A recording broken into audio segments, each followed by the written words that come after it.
queremos seguir recibiendo más reacciones y a esta hora de la noche está aquí en nuestros estudios el señor Jorge Zapata, el expresidente de la CONFIEP, a quien le damos la bienvenida. Señor Zapata, buenas noches, gracias por estar con nosotros aquí en Estación Central. Un gusto estar en tu programa. Bueno, ha escuchado parte de lo que ha dicho el día de hoy la presidenta de la República, Dina Boluarte, quien ha tenido esta primera sesión del CONASEC, que es el Consejo Nacional de Seguridad Ciudadana. ¿Qué le ha parecido lo anunciado y además en medio de esa declaratoria de emergencia por 30 días en Lima y Callao? Mire, están bien los anuncios, ¿no? Son parte de lo que hay que hacer para luchar contra la inseguridad ciudadana. Hay que equipar a la policía, hay que tener más policías, hay que articular mejor. Pero yo extrañé una cosa. El ministro del Interior frecuentemente dice que la Fiscalía libera a los delincuentes que ellos capturan, ¿no? Que ellos capturan muchos delincuentes que tienen un gran programa de captura, de inteligencia y que están logrando resultados, pero que hay un gran plan estratégico. Así es, y que la Fiscalía los suelta, ¿no? Entonces, si ha estado la fiscal de la Nación en este Consejo Nacional de Seguridad Ciudadana, ¿por qué no se ha tocado ese tema? Creo que es uno de los más importantes, debió ser el primero en tocarse, ¿no? ¿Qué está pasando? Si la Fiscalía suelta, si el Ministerio Público suelta a los delincuentes, es porque los fiscales están haciendo mal su trabajo o la policía está haciendo mal los atestados, los documentos, para llevar las pruebas necesarias para que los condenen o para que les den las prisiones preventivas previamente, ¿no? Si la policía no está haciendo bien su trabajo, de repente faltan laboratorios o faltan expertos criminalísticos o falta algo. Entonces hay que dotarle los presupuestos para que se implementen los centros estos de criminalística, los laboratorios o los policías especializados en el crimen para que hagan buenos atestados. O si por el contrario están faltando fiscales o los fiscales no están haciendo bien su trabajo, hay que incorporar mejores fiscales y hay que dotar de los presupuestos adecuados. Pero es el primer punto a resolver y eso no lo hemos visto, extrañamente. Una nueva reunión, nuevos anuncios, pero que demorarán un tanto en aterrizar. Correcto. Cuando una población reclama seguridad ya. Sí, la población reclama seguridad ya, pero también hay que recordar que esto viene de muchos años, ¿no? Se ha dejado pasar esto, hemos tenido... Y usted lo alertaba desde que estaba en la PECO. Así es, o sea, esto no viene de este último gobierno y el problema es que hemos tenido 24 ministros del Interior en los últimos 9 años, ¿no? De manera que esto ha venido creciendo y nadie lo ha detenido. Y ojalá no siga creciendo. Ya llegó la hora en que tengamos que ponernos de acuerdo y trazar un plan efectivo en conjunto, y el Congreso también tiene que involucrarse para dar las normas respectivas. Si los fiscales sueltan a los delincuentes, de repente es porque las normas son muy laxas o muy garantistas. Bueno, pues habrá que poner normas más adecuadas al problema gigante que tenemos, ¿no? Entonces hay que hacer un plan integral con los 3 poderes del Estado. Tiene que intervenir el INPE también, obviamente, porque los penales son centros de entrenamiento y de coordinación de la delincuencia, ¿no? Y a propósito del INPE y de los penales, se ha anunciado el día de hoy también el tema de las obras por impuestos, ¿no? Para que el empresariado participe también en este tema de las comisarías y centros de reclusión. Correcto, eso está muy bien. Es una cartera de inversiones, de proyectos de inversión, son 47 por más de 2.000 millones de soles. ¿Es algo que podría acelerar toda esa situación? Porque es algo que parece desde fuera que está entrampado. Eso está muy bien porque ya el ministro de Economía actual, que estuvo antes en Proinversión, tuvo buenos resultados con obras por impuestos, ¿no? Y aparte de las APPs, las asociaciones público-privados, que también las hizo despegar. Entonces ahora si vamos a implementar comisarías, tecnología, ¿no? Dotar a la policía de equipamiento y de patrulleros, de motos y demás, por obras por impuestos puede ser muy interesante para hacerlo más rápido de lo que hace la compra pública o el sistema de contratación de obra pública. Desde el sector empresarial, ¿están interesados en este tipo de proyectos, de las obras por impuestos en este tema, en esta materia de comisarías y penales? ¿Y en cuánto tiempo? Porque eso es lo que preguntan, ¿cuánto tiempo tardarán? Y esto también para reducir el nivel de corrupción. Por supuesto, el nivel de corrupción se reduce sustantivamente con este sistema de obra por impuestos. Sí, el sector empresarial está interesado, de hecho ya le ha comentado en reuniones anteriores del CONASEC, no del CONASEC, sino de una reunión de la presidenta con los empresarios por el tema de seguridad ciudadana. Y al ministro de Economía también se le ha dicho que esta posibilidad es viable, ¿no? Ahora, en el caso de la declaratoria del estado de emergencia, ¿eso es suficiente? No, no es suficiente. Hay que articular con mucho más medidas. Definitivamente necesitamos cárceles, necesitamos tecnología, necesitamos equipamiento, necesitamos más policías y necesitamos levantar la moral de la policía también, porque ha sido un poco menguada la moral de la policía con estas investigaciones a policías que cumplían su trabajo, ¿no? Entonces tenemos que ser más defensores de policías que cumplen su trabajo también, ¿no? Y esa moral de la policía hace que tampoco muchos policías cumplan adecuadamente su trabajo. Y a veces el ciudadano denuncia y la denuncia cae en saco roto y crea desconfianza en la policía. Como pasó con el tema de los grupos musicales. Había una carta desde el año pasado enviada al ministro, al señor Santibáñez, y la única respuesta fue crear un chat grupal donde, bueno, más respuesta no hubo ante las denuncias que se presentaban. Correcto, y eso pasa mucho. Y como eso pasa en las bodegas y otros sectores de emprendedores. Así es, y es evidente que hace falta mucho más tecnología, logística y personal policial, ¿no? Y mucho más investigación, mucho más inteligencia, ¿no? Otra cosa que es fundamental, Pilar, y que nadie lo está tocando, es que nosotros tenemos miles de jóvenes en las calles que ni estudian ni trabajan, ¿no es cierto? Entonces, esos son pues potenciales personas que pueden ser conducidos hacia el crimen, hacia la delincuencia, ¿no? ¿Podría ayudar en algo este proyecto anunciado por la presidenta justamente para crear nuevamente o para instaurar el tema del servicio militar policial obligatorio? Sí, pero yo no lo llamaría, y de hecho fue una propuesta de los gremios empresariales, pero yo no lo llamaría servicio militar policial obligatorio, yo lo llamaría servicio cívico y de capacitación para que se puedan integrar a la sociedad con algún oficio, con alguna capacidad de ejercer un trabajo. Eso generaría más interés, ¿no? En este sector de jóvenes. Correcto. Porque cierta resistencia hay ese título de servicio militar obligatorio, policial militar. Así es, entonces eso no solo generaría más interés por parte de estos jóvenes, sino que le daría esa posibilidad, ¿no? Para que una vez que termine su servicio, él salga con una condición de empleable. Ahora, ¿qué hacer? Porque en medio de toda esta situación económica hay mucha informalidad y quienes están pagando las consecuencias de toda esta situación son los jóvenes, justamente. En algunos casos han decidido partir a otros países, pero otros no pueden y se tienen que quedar y enfrentar toda esta situación de inestabilidad. Sí, por supuesto. Ese programa puede ayudar mucho, pero hay que enfocarlo muy bien. Hay que enfocarlo bien hacia que los jóvenes tengan su servicio, pero salgan con alguna capacitación, salgan con un entrenamiento mayor y una capacidad para afrontar la necesidad de colocarse en el mercado laboral. Eso es fundamental, ¿no? Y yo creo que tenemos que hacer una reforma integral de la Fiscalía, del Ministerio Público. Parece ser que no está funcionando, o mejor dicho, está funcionando bastante mal el Ministerio Público, ¿no? Yo he tenido conversaciones con varios expertos, hoy hemos estado con uno más. Hubo una captura de 28 personas en el búnker de Pachacamac, ¿no? Lo soltaron a todos, a pesar de que en el búnker habían pistolas, habían granadas, habían municiones. Entonces, porque no pudieron individualizar la propiedad de las armas. Correcto. Entonces, una de las razones fue esa, ¿no? Exacto, y no estamos haciendo bien el trabajo en la Fiscalía, ¿no?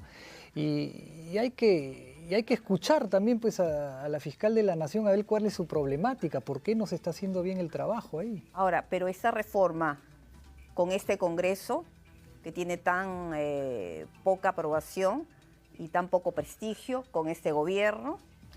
¿Quién tendría que hacer esta reforma o desde dónde impulsarla? Mire, nosotros siempre insistimos en que la sociedad civil tiene que ser convocada. Efectivamente, los partidos políticos hoy están muy debilitados, el Congreso está desprestigiado, como bien dices, el Ejecutivo lo mismo, y nosotros en la sociedad civil tenemos organizaciones que tienen 50, 60 años de existencia, de historia, ¿no?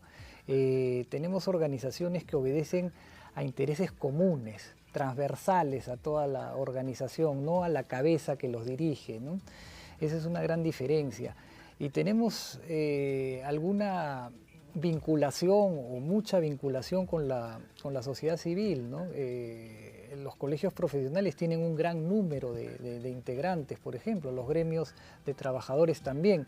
Entonces es necesario que se les escuche. Yo he hecho un llamado reiterado a la convocatoria al Acuerdo Nacional, que era un espacio importante para trazar políticas de Estado de mediano y largo plazo, que hoy día está casi desactivado, ¿no? Pero es sumamente necesario que la sociedad civil también diga lo que tiene que decir. Y eso también es responsabilidad del gobierno, de la presidenta Dina Boluarte, que no está convocando justamente el tema del Acuerdo Nacional. Se lo he pedido personalmente. ¿Y cuál fue su respuesta? Que lo iba a convocar.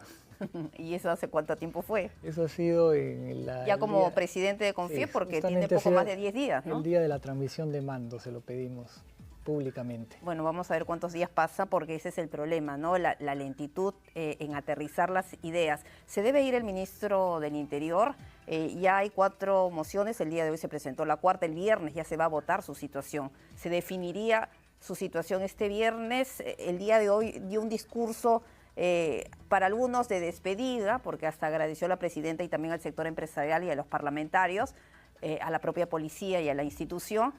¿Se debe ir o no? Mira, la salida del ministro del Interior ciertamente va a aliviar presión, ¿no? Pero eso no debe desenfocarnos en el problema o en los problemas, ¿no? En plural, porque son una cantidad grande de problemas a resolver, ¿no? Y evidentemente la salida del ministro no va a solucionar todos, ¿no? Hay que atacar la falta de logística, hay que atacar la falta de policías, la falta de moral de la policía, hay que atacar el problema y la organización de la fiscalía, hay que ver cómo resolvemos el problema carcelario, hay que ver qué hacemos con estos chicos que mencionaba, que ni estudian ni trabajan. Los llamados ninis. Los ninis, y que probablemente empiecen a meterse en las drogas y en todos estos problemas, ¿no? Entonces, si no miramos el problema en su conjunto, que es variado, transversal, estructural, no vamos a empezar a salir de este problema. Otro tema que hay que atacar es nuestras fronteras, ¿no? Nuestras fronteras son una coladera de delincuentes y no puede seguir ocurriendo eso. Pero es algo que se pide desde hace meses, incluso se hablaba de tecnología, del uso de drones para poder controlar nuestra vasta frontera que parece, hablando de manera cotidiana, una coladera, lamentablemente, pero muchos delincuentes son expulsados, o muchos extranjeros sin documentos son expulsados y ellos regresan por otra parte de la frontera sin problema. Sí, por supuesto, pero además no solo es que entren, digamos, por una zona donde no hay un acceso normal, ¿no? Como una carretera, ¿no? Entran por la misma carretera sin mayor problema, ¿no? Y efectivamente, si se les expulsa y no hay un control adecuado, van a regresar, ¿no? Ahora, ¿qué tan grave es esta situación para los emprendedores, para el sector empresarial, en general, el tema de la inseguridad? Porque hablan de cifras millonarias que se pierden día a día.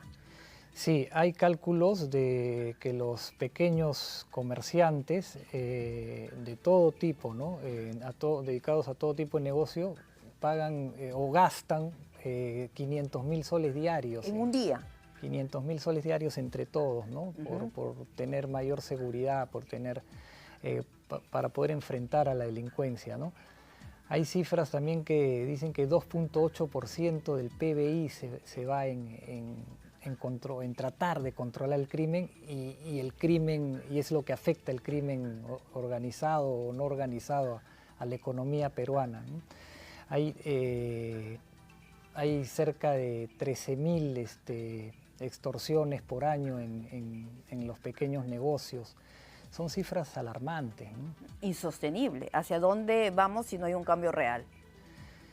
Porque la presidenta o desde el gobierno se está anunciando que este año vamos a tener un crecimiento de poco más del 4% y la jefa de Estado confía que se llegue a 5%, a ese nivel. Sí, yo quiero ser optimista y quiero creer que ya de una vez los peruanos se pongan de acuerdo para enfrentar en conjunto este gran problema, porque si no lo hacemos, la cosa puede empeorar.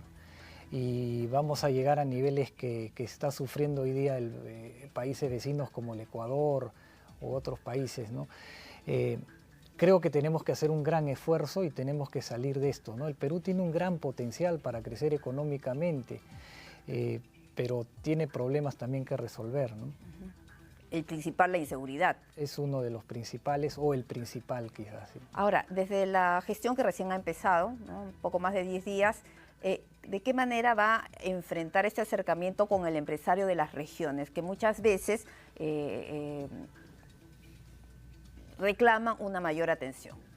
Sí, eso lo hemos dicho, ya nos hemos reunido con ellos y ya vamos a hacer la próxima semana un primer viaje a provincias para escucharlos, ¿no? Escucharlos para saber su problemática, trasladarla y acompañarlos para que su problemática o su propuesta no se quede en el camino, ¿no? Entonces eso es muy importante porque además son grandes los problemas en provincias, ¿no? Sobre todo en la selva, sobre todo en la Amazonía, que ha tenido crecimientos mucho más bajos que el resto del país, se habla de 50% del crecimiento del país en los últimos 10 años, ¿no? Son regiones que no han salido de la pobreza y que hay que ver cuáles son sus necesidades y cuáles son sus propuestas para salir de esta crisis en la que están. Y además del tema de la inseguridad, ¿cuáles son las otras problemáticas que enfrentan? Ellos en la Amazonía enfrentan mucha parálisis de inversiones por una campaña de ONGs que prácticamente ha parado la economía, no ha parado la exploración petrolera, y sin exploración no va a haber explotación. Ha parado la industria maderera y ha parado otras industrias de las que ellos son, que contribuyen de forma importante a su economía, ¿no? Agua sí, ahora, minería no. Ese es el mensaje que han calado muchas de las ONGs en esas zonas. Hay muchas de las ONGs que han metido ese mensaje, pero ese mensaje está más vinculado a la zona de la sierra, ¿no? Porque es donde está el gran potencial minero, que es otro tema que hay que explotar, porque somos un país que tiene la suerte de tener ese rico suelo. Hoy día tenemos 63.000 millones de dólares en proyectos mineros que no salen adelante, ¿no? Que están en camino de licencia. Por el tema de la tramitología, sí, el dolor de cabeza del sector, ¿no? Sí, y por estas organizaciones que luchan para que no salgan los proyectos mineros, ¿no? Que obviamente son no solo antiperuanos, sino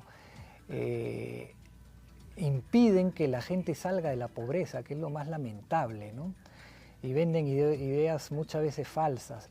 Entonces ahí tenemos un gran potencial de desarrollo que hay que explotarlo, pero ¿qué pasa? Que tenemos para la obtención de una concesión, el permiso final, pueden pasar 15 años que la empresa tiene que hacer un trámite. Ahora, ¿qué tan complicado? Porque eso se ha anunciado que se iban a hacer los correctivos desde la convención minera anterior. Hubo un compromiso del ex premier, del señor Otárola, en de inmediato tomar las acciones pertinentes, pero hasta ahora no vemos resultado, por lo que usted nos señala. Se hace poco por destrabar, por agilizar los trámites, y no solo se hace poco, sino también tiene que el minero o la empresa minera formal pelear contra todas estas ONGs, estas corrientes y contra mucha Violencia.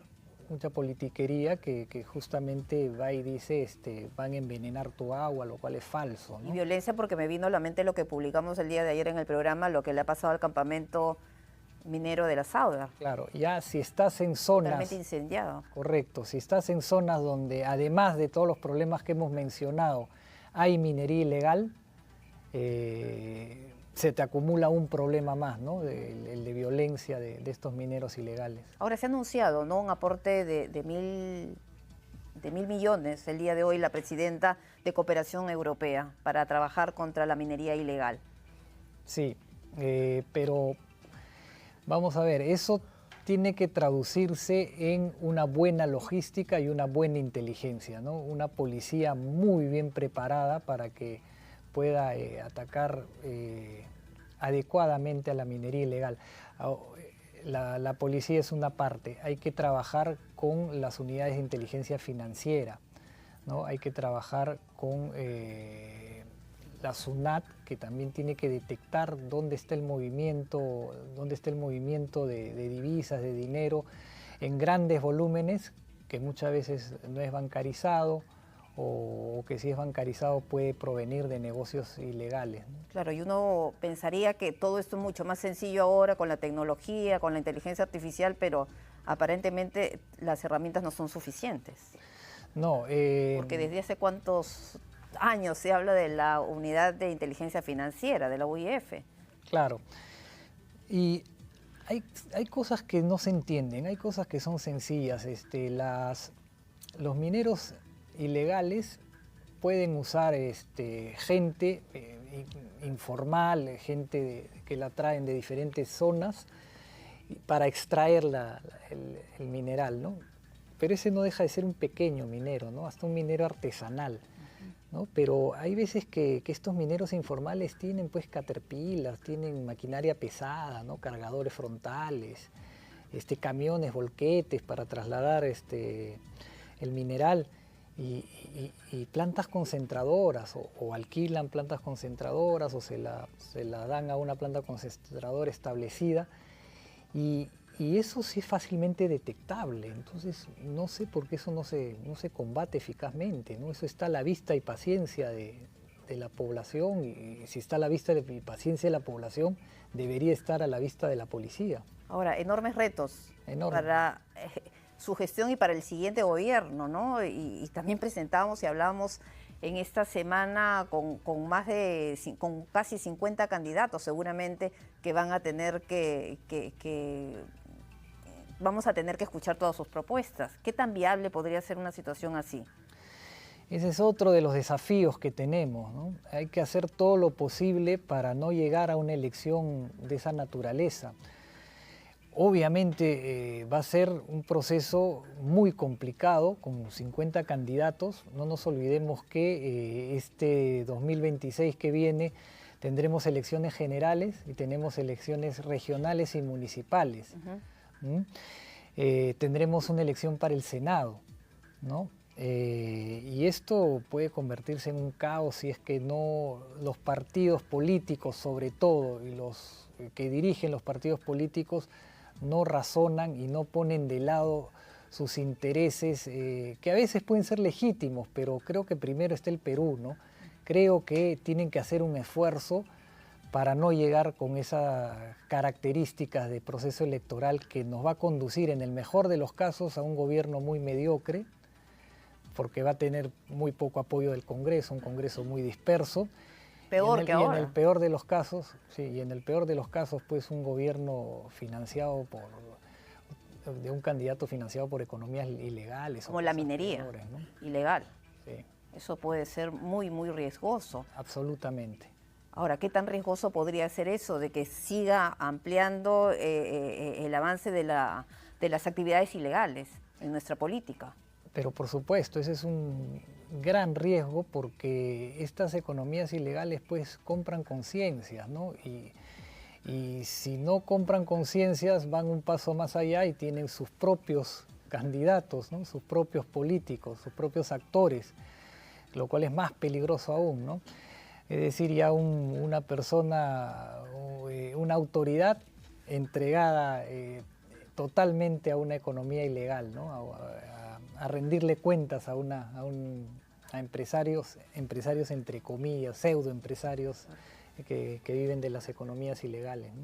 ¿Y qué tan riesgoso es eso? ¿Hacia dónde puede ir un país con ese tipo de políticos?